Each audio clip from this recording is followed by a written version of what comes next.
ক্ষেত মজুরের স্ট্যাটাস তোমরা কিভাবে চেক করবে আজকের এই ভিডিওতে তোমাদেরকে আমি লাইভ প্রুফ দেখিয়ে দেবো। ভূমিহীন ক্ষেত মজুরের তোমরা স্ট্যাটাস কিভাবে চেক করবে, যে কাগজ তোমরা জমা দিয়েছো আদৌ তোমাদের কাগজ সাবমিটেড হয়েছে কিনা সেটা এই মোবাইলের মাধ্যমে তোমরা দেখে নাও। তো প্রথমে তোমাদের চলে যেতে হবে ক্রোম ব্রাউজারে। ক্রোম ব্রাউজারে যাওয়ার পর এখানে সার্চ বারে লিখতে হবে এখানে ভূমিহীন কৃষক বন্ধু স্ট্যাটাস চেক অনলাইন, এখানে টাচ করতে হবে।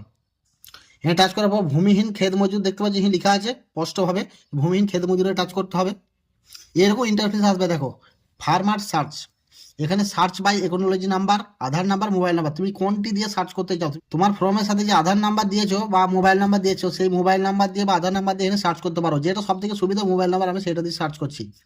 এখানে আমি আমার মোবাইল নাম্বারটি বসিয়ে দিলাম। মোবাইল নাম্বারটা বসানোর পর এখানে সার্চ লেখা আছে, সার্চে টাচ করবে। সার্চে টাচ করলে দেখতে পাচ্ছ এখানে অ্যাপ্লিকেশন পুরো সাবমিটেড হয়ে গেছে, এখানে শো করছে নেম অফ অ্যাপ্লিকেশন, নামগুলো আছে, এখানে মোবাইল নাম্বার, এখানে ডিস্ট্রিক্ট, ব্লক, স্ট্যাটাস। স্ট্যাটাসে লেখা আছে কুইক রেজিস্ট্রেশন, মানে আমার এটা সাবমিটেড হয়ে গেছে। তো তোমরা তোমাদের নিজেদের মোবাইল ফোন থেকে এইভাবে তোমরা ভূমিহীন ক্ষেত মজুরের স্ট্যাটাস তোমরা চেক করতে পারবে। ভিডিওটা একটু ভালো লেগে থাকলে ভিডিওতে লাইক করে দেবে, চ্যানেল প্রথমবার এসে থাকলে চ্যানেলটি সাবস্ক্রাইব করে দেবে এরকমই ইন্টারেস্টিং ভিডিও দেখার জন্য।